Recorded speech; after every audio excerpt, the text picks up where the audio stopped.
ఇదిగో ఇక్కడ కనిపిస్తుందే చెట్టు తొర్ర, అందులోనే మన చిట్టి ఎలుక నివసిస్తుంది. ఎలక చాలా పిరికిది. చిన్న శబ్దమైనా తన కన్నంలోకి పారిపోయేది. ఒకరోజు పొద్దున్నే ఆ అడవిలోకి కొంతమంది వేటగాళ్ళు వలలతో వచ్చారు.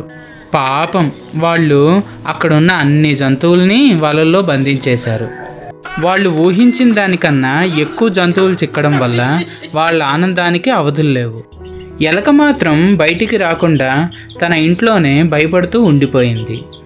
నేస్తం, నీ బలం గురించి నీకు తెలీదు. నువ్వే మాకు సాయపడగలవు. దయచేసి బయటికి రా. కోతి చెప్పింది నిజమే.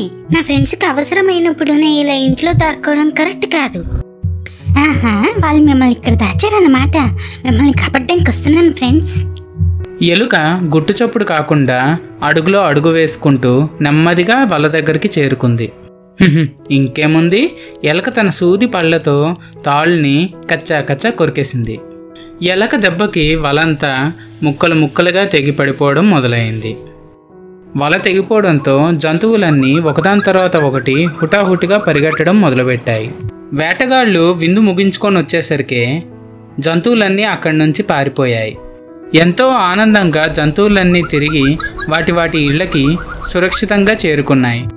ఫ్రెండ్స్, ఈ అడవి మనది. నేనుండక ఎవ్వరు మిమ్మల్ని తాకలేరు. ఆ మాటలు విని జంతువులన్నీ ఎంతో సంతోషించి ఎలుకని పొగడ్తలతో ముంచేశాయి. చుంచెలుక ధైర్యం చూసి కోతి ఎంతో గర్వపడి ఎలుకని తన గుండెలకి హత్తుకుంది. ఆ రోజు నుండి మన చుంచెలుక ధైర్యంగా బయటికి రావడం మొదలుపెట్టింది.